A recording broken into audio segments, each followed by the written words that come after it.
So, ang very first step natin is punta tayo sa effects tab. Dito sa akin, nasa upper right. Pero sa inyo, baka nakalagay sa mga ibang pwesto. Pero, so ito-type ko naman dito sa effects tab ko is pitch shifter.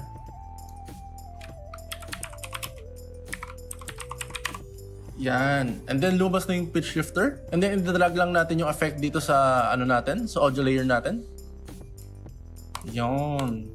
Once na-drag natin siya, punta naman tayo dito sa upper left ng Premiere natin and click natin yung edit. Yon.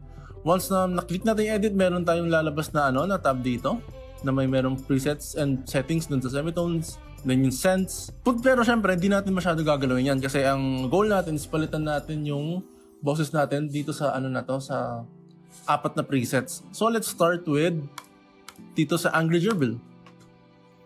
Yan. And then papiliin natin to. What's up guys? In here. Yan, di ba? Rinig nyo? So para siyang di ba? Alvin and the Chipmunks. Siguro, yun yung ginagamit nila na effect pag voice over sila when it comes to Alvin and the Chipmunks. So kung may mga gusto ko yung gawin na project or parang gusto lang pagtripan, ito yung gamitin yung effect. So next is, punta naman tayo dito sa Deathly Ill. Yan, and then play natin siya. What's up guys? Aim here. So it's not like my normal voice. Kasi kung tatanggalin natin yung pitch shifter, ito siya. What's up guys? Aim here. Pero pag nilagay natin siya, What's up guys? Aim here. kala mo medyo palubo siya. Kala mo may sakit, parang may sipon or parang inuubo. Diba? So ganun lang siya. Kung may gusto kayong gawing effect na parang may sakit, na parang siguro may film kayo, gusto nyo gawin may sakit yung boses, like over on the telephone, mga ganun lang. Pwede siyang ganun. Next is yung stretch. So let's try stretch. Paano ba siya? What's up guys? Aim here.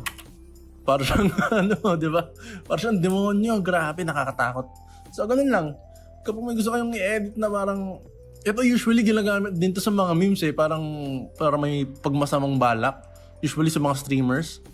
Especially kapag sa mga highlights na ginagawa ko before, sa mga stream highlights, mga funny stream highlights. For example, may masama siyang balak. Ito yung ginagamit ko na effect. For example, magagaling siya sa normal voice and then mag-transition siya sa parang may masamang balak or may masamang plano.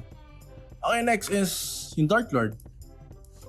What's up guys? Aim here. Almost the same pero mas sobrang dark niya, sobrang deep lang ng boses. Siguro ginagamit din to sa mga film, mga ganun. Kapag may napopossess, sa mga siguro mga horror films, mga ganun, ito yung ginagamit nilang effect.